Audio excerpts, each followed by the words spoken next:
என்னடா மயிர் படம் எடுக்கிறீங்க? படத்தை மட்டும் தானே பணமா எடுக்கிறீங்க. நன்றி.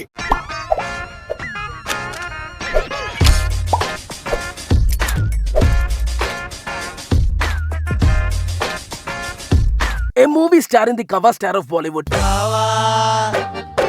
ടൈഗർ ഷെറോഫ് സൗത്ത് ഇന്ത്യൻ മൂവികൾ റീമേക്ക് ആക്കി ബോളിവുഡ് ഉണ്ടാക്കിയെടുത്ത ഒരു ആക്ഷൻ സിനിമാറ്റിക് പരമ്പര ബാഗി. ഇതിന്റെ ഫസ്റ്റ് പാർട്ട് പ്രഭാസിന്റെ വർഷത്തിന്റെ റീമേക്ക്, സെക്കൻഡ് പാർട്ട് തെലുങ്ക് പടം ക്ഷണത്തിന്റെ റീമേക്ക്, പിന്നെ തേർഡ് പാർട്ട് തമിഴ് പടം വേട്ടയുടെ റീമേക്ക്. സോ നമ്മൾ ഇന്ന് കാണാൻ പോകുന്നത് ഇതിന്റെ മൂന്നാമത്തെ ഇൻസ്റ്റാൾമെന്റ് ആണ്, ബാഗി 3. അപ്പൊ പടം തുടങ്ങുമ്പോൾ തന്നെ അതിഭീകരനായ ഒരു പോലീസുകാരനുണ്ടായിരുന്നു. അയാൾക്ക് 2 മക്കളും ഉണ്ടായിരുന്നു, റിതേഷും അനിയൻ കടുവയും. ഇതിൽ റിതേഷ് ഒരു അയ്യോ പാവമാണെങ്കിൽ അനിയൻ കടുവ ഒരു അഴുക്ക ചെറുക്കൻ. റിതേഷിന് എന്ത് പ്രശ്നം വന്നാലും കടുവ വന്ന് പ്രതികരിക്കും. പണ്ട് ഇവരുടെ ചെറുപ്പത്തിൽ റിതേഷിന്റെ പിള്ളേരൊക്കെ കൂടി കൂട്ടം കൂടി അടിക്കുകയാവും. അപ്പതാ കൊച്ചു റിതേഷ് കുഞ്ഞിക്കടുവയെ വിളിക്കും രക്ഷിക്കാൻ വേണ്ടി. അത് കേട്ടതും കുഞ്ഞിക്കടുവ ഓടി വന്ന് കവച്ച് നിന്ന് റിതേഷിനെ അടിച്ചവരൊക്കെ തിരിച്ചടിക്കും. ഈ കൊച്ചെറുക്കൻ ടൈഗർ ഷെറോഫിന്റെ ചെറുപ്പമാണെന്ന് കാണിക്കാൻ വേണ്ടി കവ ചെയ്യിപ്പിച്ച ഡയറക്ടർ ബ്രില്യൻസ് നമ്മൾ ആരും കാണാതെ പോകരുത്. ഇങ്ങനെ ഇരിക്കുകയാണ് പോലീസുകാരനായ ഇവരുടെ ഡാഡി വെട്ടിക്കൊണ്ട് ഡെഡാവാൻ കിടക്കുന്നത്. ആ സമയത്ത് നമ്മുടെ കുഞ്ഞിക്കടുവയെ വിളിച്ച് അങ്ങനെ ഒരു പ്രോമിസ് ചെയ്യിപ്പിക്കും, നീ നിന്റെ ചേട്ടനെ പൊന്നു പോലെ നോക്കിക്കൊണ്ടേടാ കുട്ടാ എന്ന്. അങ്ങനെ കാലങ്ങൾ കടന്നുപോയി. കുഞ്ഞിക്കടുവയും റിതേഷും ഒക്കെ വളർന്നു വലുതായി. എന്നാലും ഇവർ തമ്മിലുള്ള ബോണ്ടിൽ ഒരു മാറ്റവും വന്നിട്ടില്ല. ഒരു ദിവസം വനിത തിയേറ്ററിൽ സിനിമ കാണാൻ വന്ന റിതേഷിനെ അവിടുത്തെ ക്യാൻറ്റീനിലെ അവസാനത്തെ മുട്ട പഫ്സ് വാങ്ങാൻ നിൽക്കുന്ന സമയത്ത് വനിത അധോലോകം വന്ന്, എടാ അത് ഞങ്ങളുടെ ആറാട്ടണ്ണന്റെ പഫ്സ് ആണെന്നും പറഞ്ഞ് ആക്രമിക്കാൻ തുടങ്ങും. ഉടനെ തന്നെ റിതേഷ് കടുവയെ വിളിക്കും. ആ വിളി കേട്ടതും ഡോൾബി അറ്റ്മോസ് തിയേറ്ററിൽ ഇരുന്ന് ലാലേട്ടന്റെ ഹണിറോസിന്റെ പരസ്യം കാണുന്ന കടുവ ആ വിളി കേട്ട് അവിടുന്ന് എഴുന്നേറ്റ് കടുകണയും തെച്ച് കവച്ച് ചാടി റിതേഷിന്റെ അടുത്തേക്ക് വരികയാണ്. എന്നിട്ട് ആ വനിത ഗാങ്സ്റ്റേഴ്സിനെ മൊത്തം ഒബ്റ്റ്യൂസ് ആംഗിളിൽ കവച്ച് വെച്ച് അടിച്ചു വീഴ്ത്തുകയാണ്.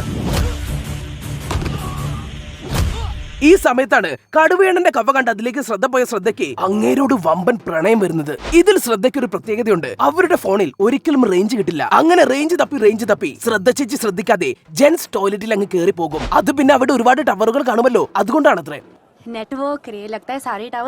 പിന്നീട് ശ്രദ്ധ റേഞ്ച് തപ്പി നടു റോട്ടിലൂടെ നടക്കും.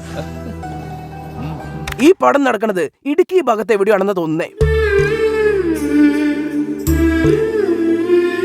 ഇങ്ങനെ ഇരിക്കുന്ന സമയത്താണ് റിതേഷിന് പോലീസിൽ സെലക്ഷൻ കിട്ടുന്നത്. പക്ഷെ ഗുണ്ടകളും അധോലോകം ഭരിക്കുന്ന ആ നാട്ടിൽ ഇവനെ പോലും ഒരു അയ്യോപ്പാവൻ പോലീസിന് പിടിച്ചു നിൽക്കാൻ പറ്റില്ലല്ലോ. അതുകൊണ്ട് കടുവയും റിതേഷും കൂടി ഒരു പ്ലാൻ അങ്ങിറക്കും. അതായത് കള്ളന്മാരെയൊക്കെ കടുവ മുഖം മറിച്ച് റിതേഷാണെന്നും പറഞ്ഞ് വന്ന് അടിച്ചു വീഴ്ത്തി പിടിക്കും. അതിന്റെ ക്രെഡിറ്റ്സ് മൊത്തം റിതേഷിനും. അങ്ങനെ ഇവർ ഈ പരിപാടി നടത്തി റിതേഷിന് പോലീസിലൊക്കെ വൻ പേരാവും. നാട്ടിലെ ഗുണ്ടകളെയൊക്കെ കടുവ കവച്ച് ചാടിയും അട്ടിക്കട്ടിക്ക് വെച്ച കാറുകളുടെ മേലെ കൂടെ മരണ കിണറിലെ പോലെ ഓടിയുമൊക്കെ അടിച്ചിട്ട് പിടിക്കും. പിന്നെ തമിഴ്നാട്ടിൽ ഒരുത്തൻ ചില്ലറ പൈസ ഇട്ട് അതിന്റെ സൗണ്ടിനനുസരിച്ച് ഫ്യൂസ് ഇട്ടും മൂരിയും ആൾക്കാർ അടിച്ചു വീഴ്ത്തിയിട്ടുണ്ടെന്ന് പറഞ്ഞ് അതേ പരിപാടി ഇവിടെയും കൊണ്ടുവരികയാണ്. ഇവിടെ വിസിൽ അടിക്കുമ്പോ ലൈറ്റ് ഓഫ് ആക്കിയും ഓണാക്കിയും.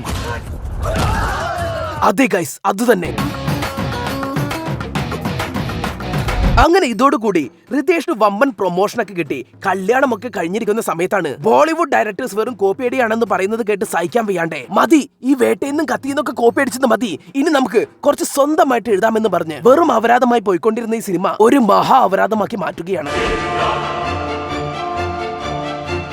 അതായത് നാട്ടിലെ അധോലോകത്തെ മൊത്തം തീർത്തത് കൊണ്ട് റിതേഷിന്റെ പോലീസ് ഡിപ്പാർട്ട്മെന്റ്, എടാ നീ വനിത അധോലോകത്തെ മൊത്തം അടിച്ചോടിച്ചവനല്ലേ, അപ്പൊ നീ ഒരു ചെറിയ പുള്ളിയല്ല, അതുകൊണ്ട് നിന്നെ ഇനി ഞങ്ങൾ സിറിയയിലേക്ക് തീവ്രവാദികളെ പിടിക്കാൻ വേണ്ടി പറഞ്ഞയക്കുകയാണെന്ന്.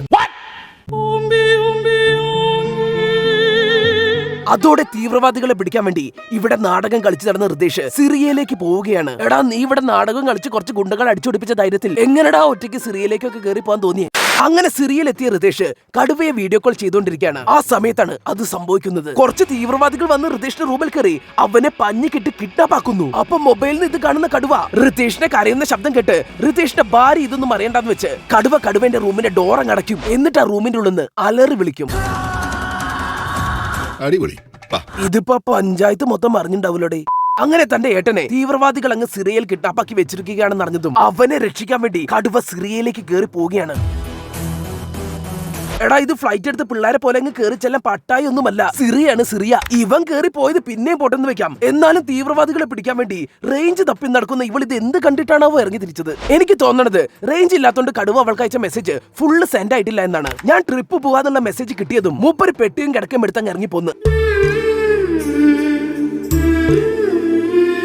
സോ ഗൈസ്, അങ്ങനെ സിറിയയിലെത്തിയ കടുവയും ശ്രദ്ധയും റിതേഷിന് വേണ്ടിയുള്ള തിരച്ചിൽ തുടങ്ങുകയാണ്. ഈ അന്വേഷണത്തിനിടയിൽ പല പ്രലോഭനങ്ങളും കടുവയ്ക്ക് നേരിടേണ്ടി വന്നിട്ടുണ്ട്. പക്ഷെ അതൊന്നും വകവെക്കാതെ അവിടെയെല്ലാം അലിൻ ജോസ് പരേര ആറ്റിറ്റ്യൂഡും ഇട്ട് ഒഴിവാക്കി വിടുകയാണ് കടുവ.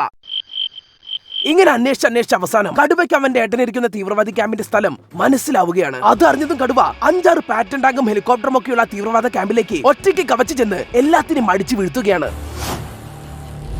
ഒരു തോക്ക് പോലും കയ്യിൽ പിടിക്കാത്ത നീയൊക്കെ ഇവിടുത്തെ തീവ്രവാദികളാണ്. തീവ്രവാദികൾക്ക് ചീത്തപ്പേരുണ്ടാക്കാൻ വേണ്ടി. അങ്ങനെ അവിടുത്തെ തീവ്രവാദികളൊക്കെ ഇടിച്ചിട്ടിരിക്കുമ്പോഴാണ് വേറെ കുറച്ച് തീവ്രവാദികൾ 3 ഹെലികോപ്റ്ററുമായി വന്ന് അതിന്റെ ബ്ലേഡ് തട്ടിപ്പിച്ച് കടുവയെ കൊല്ലാൻ വേണ്ടി നോക്കുന്നത്.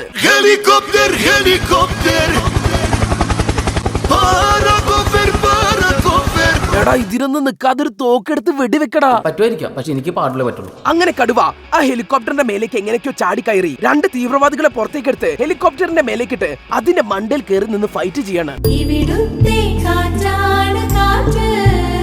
എന്നിട്ട് അവന്മാരൊക്കെ ഇടിച്ചു പിഴിഞ്ഞ് ഹെലികോപ്റ്ററിന്റെ മേലേന്ന് താഴേക്ക് വലിച്ചെറിയും. അവസാനം ഈ ഹെലികോപ്റ്റേഴ്സിന്റെ ഒക്കെ കൺട്രോൾ തെറ്റിച്ച് 3 എണ്ണത്തിനെയും ബേസ് ക്യാമ്പിൽ കൊണ്ടുപോയി അട്ടിക്കട്ടിക്ക് വെച്ച് അതിന്റെ മേലെ അങ്ങ് കയറി നിൽക്കും. എന്തുവാ വാസുണ്ണ ഇതൊക്കെ? ഈ സമയത്താണ് തീവ്രവാദികൾ തോക്ക് കണ്ടുപിടിച്ച കാര്യം അറിയുന്നത്. അതറിഞ്ഞതും അവന്മാര് ഒരു 10-50 തോക്കെടുത്ത് കടുവയെ വെടിവെക്കാൻ വേണ്ടി അങ്ങ് തുടങ്ങും. ബട്ട് ഗൈസ്, ആ ബുള്ളറ്റ് ഒക്കെ കടുവ ഒരു അട്ടപ്പെട്ടി വെച്ച് തടുക്കും. ഹെലികോപ്റ്ററും പാറ്റൻ ടാങ്കും വരെയുണ്ട്. എന്നിട്ടും ഇത്രയും ക്ലോസ് റേഞ്ചിൽ കിട്ടിയിട്ടും ഇവരെ ഒന്ന് വെടിവെച്ചിടാൻ ഇവന്മാർക്ക് പറ്റുന്നില്ലല്ലോ. എടാ, അവന്റെ കാലുമ വെടിവെക്കി, അല്ലെങ്കിൽ പിന്നിൽ പോയി വെടിവെക്കി. അങ്ങനെ അവസാനം തുരുതുര വെടിവെച്ച് ആ തീവ്രവാദികളുടെ ബുള്ളറ്റ് മൊത്തം തീർന്നു പോവും. പിന്നൊന്നും നോക്കിയില്ല, തീവ്രവാദികൾ കടുവയെ കൊല്ലാൻ വേണ്ടി 4-5 പാറ്റൻ ടാങ്ക് കൊണ്ടുവന്ന് വെടിവെക്കാൻ തുടങ്ങും. ബട്ട് ഗൈസ്, കടുവ ടാങ്കിന്റെ മുന്നിൽ നിന്നൊക്കെ അതിവിദഗ്ധമായി ഒളിച്ചേ കണ്ടേ കളിക്കുന്ന പോലെ ഒഴിഞ്ഞു മാറും.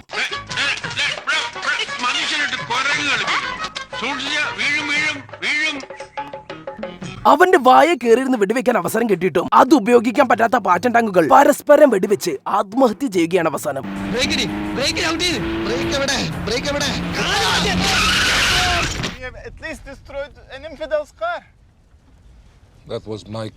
എനിക്ക് തോന്നണത് ഈ സിനിമ എടുത്തിരിക്കുന്നത് ഇത് തീവ്രവാദികളെ കാണിച്ച് അവന്മാരെ മെന്റലി ടോർച്ചർ ചെയ്ത് ദുരഭിമാനപ്പെടുത്തി തീവ്രവാദത്തിൽ നിന്നും പിന്തിരിപ്പിക്കാനാണെന്നാണ്. സോ ഗൈസ്, അങ്ങനെ അവസാനം ആ ക്യാമ്പ് മൊത്തം കത്തിച്ച് കടുവ അവന്റെ ഏട്ടന്റെ അടുത്തേക്ക് ഒരു വള്ളിയിൽ തൂങ്ങി അങ്ങ് വരും. ബട്ട് ഗൈസ്, ഇവിടെയാണ് ഒരു ചെറിയ പ്രശ്നം വരുന്നത്. റിതേഷിനെ കൊല്ലുമെന്ന് ഭീഷണിപ്പെടുത്തി സിറിയയിലെ മെയിൻ തീവ്രവാദി കടുവയുടെ പള്ളക്കകത്ത് കണ്ടാൽ കമ്പി പോലെ ഇരിക്കുന്ന ഒലക്കയുടെ സൈസുള്ള ഒരു റബ്ബർ ഡിൽഡോ കുത്തിക്കേറ്റും. ശരിക്കും റബ്ബറാ, കിടന്ന് പൊളയണണ്ട. തന്റെ അനിയനെ കുത്തിയത് കണ്ടതും ദേഷ്യം വന്ന റിതേഷ് ആ മെയിൻ തീവ്രവാദി എടുത്ത് 10-15 കമ്പിയുടെ മേലെ കയറ്റി കുത്തിക്കൊല്ലും. അതിനുശേഷം റിതേഷും ശ്രദ്ധയും കൂടി കടുവയെ രക്ഷിക്കാൻ നോക്കുകയാണ്. ആ സമയത്താണ് 10-15 കമ്പി 1 ഇഞ്ച് വിടാതെ കുത്തി കയറിയ തീവ്രവാദി അവിടുന്ന് എഴുന്നേറ്റ് ഒരു മടലും കൊണ്ട് റിതേഷിനെ അടിച്ചു കൊല്ലാൻ വേണ്ടി വരുന്നത്. Fuck medical science. അങ്ങനെ ആ തീവ്രവാദി റിതേഷിനെ മടൽ വെട്ടി തലക്കടിക്കാൻ വരുന്നത് കണ്ടതും കടുവയ്ക്ക് പെട്ടെന്ന് ബോധം വന്ന് ആ തീവ്രവാദിയുടെ കഴുത്ത് ഞെരിച്ചു കൊല്ലും.